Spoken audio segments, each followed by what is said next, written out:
All right, transfer of command.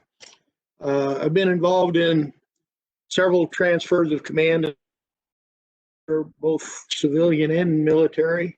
It can go good, but I know some of you will find it hard to believe there are egos involved in the fire service, and sometimes that transfer of command does not go so good. So let's talk about it a little bit. And again, I want you to think about your individual agency, your department, your district, and how you handle this type of thing.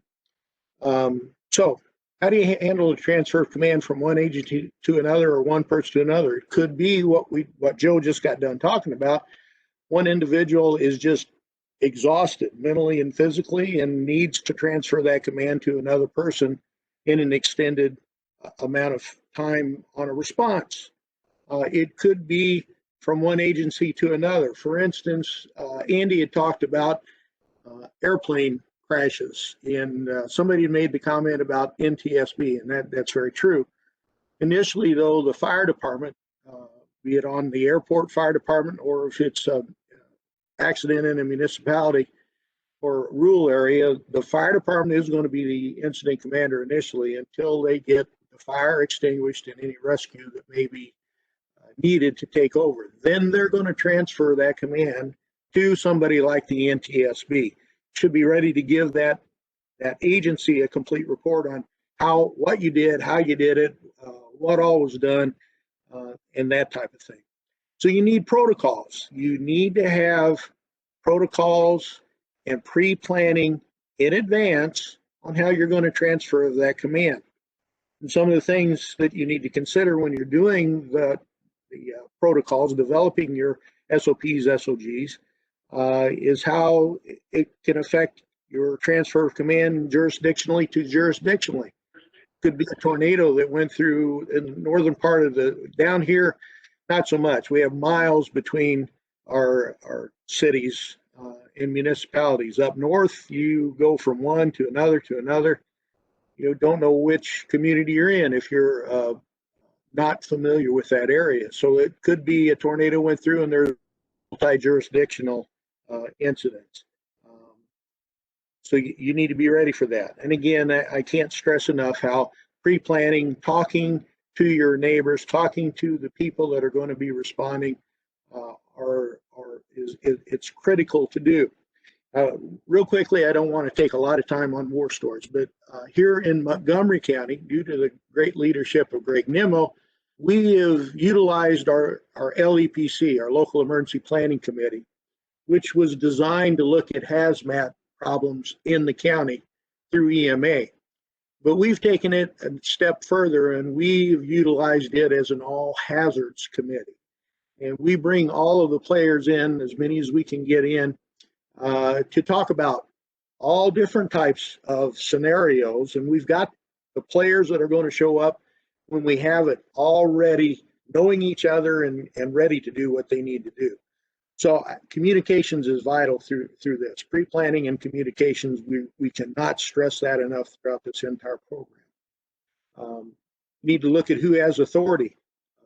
Local jurisdiction usually has authority. It can be superseded by the FBI, the NTSB, agencies like that, depending on what this particular situation is. You need to know your resources and the resources that your neighbors can bring to you, the expertise that you have in your area, and how that's all going to be engaged and operated in. And again, communication, practicing with your neighbors, exercising with your neighbors is vital to be successful. You can transfer command to another responder or a higher ranking official. Again, protocols, pre-plans, each individual agency, department, district will need to do their own, and it will be different. There's not a set of rules out there on how you do that. When you transfer command, you've got to give the incoming incident commander the situational update, where you're at, where you've been, where you're at, what you anticipate you're going to be at, what your resources are on site, what you think resources may be needed as you go down the extended period of time for that response. And you need to look at it realistically. Have you done a good job and what needs to be done yet to make sure that you have success on this, and that next incident commander has success to mitigate whatever situation that you've been called to respond to. You're going to be briefed. When you're briefed, you need to be willing to take command. You need to understand that you're going to be the next incident commander, and acknowledge that he or she has heard what has been relayed to them, and they're ready to establish their next operational period based on the strategy and the tactics that have been used, and what strategy and tactics may need to be tweaked in order to get to the success that we all want to get to.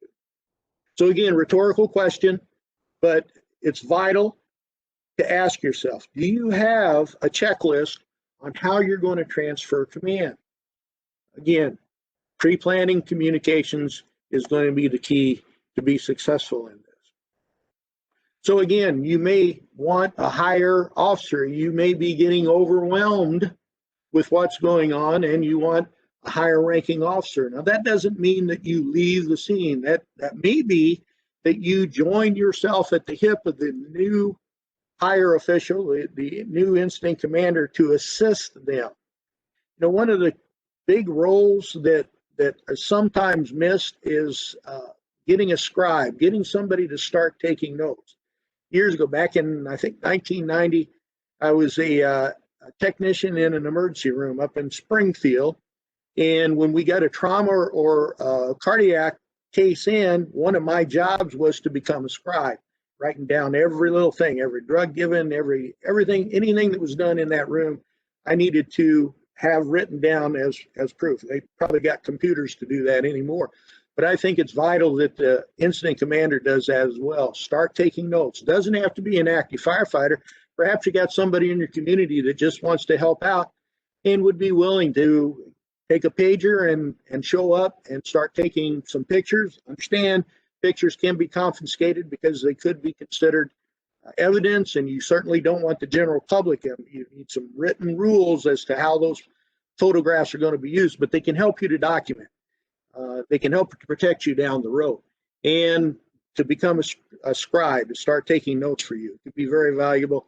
Remember, a lawsuit can take anywhere from, if there is a lawsuit filed, it can take 4 to 7 years for you to finally get on the witness stand, and I guarantee you none of our memories are good enough to go just on our memories. We need to take notes. We need to protect ourselves for liabilities. You could have an agency with a lot greater knowledge coming in for the incident that you're having. Remember, if it's in your jurisdiction, ultimately you are responsible for that. So that would dictate a unified command with you or somebody from your agency still a part of that situation. Again, if an incident commander has reached their limit, they need to be given a rest period, and then another individual needs to be passed on as that incident commander. And I think it's vital. I'm very big on allowing your subordinates to get experience with this position. Younger firefighters to become us, fire chiefs and retired fire chiefs, as we do retire. So I think it's important that we allow our subordinates to get that experience as well. And again, the oncoming incident commander should be briefed on the status strategically and tactically. They may change some of that strategy and tactics, and that's their prerogative, but they need to know what has happened, where it's at, and where you think that it's going to go. Resource status, what do you have in the staging area? What else may you need to call? And again, objectives that have been implemented under the previous incident commander. Incident commander should accept the transfer, and that transfer is communicated to dispatch and to the supervisors at the incident. Remember, radio communications should be recorded, and that gives you some added liability protection and a documentation of what has happened.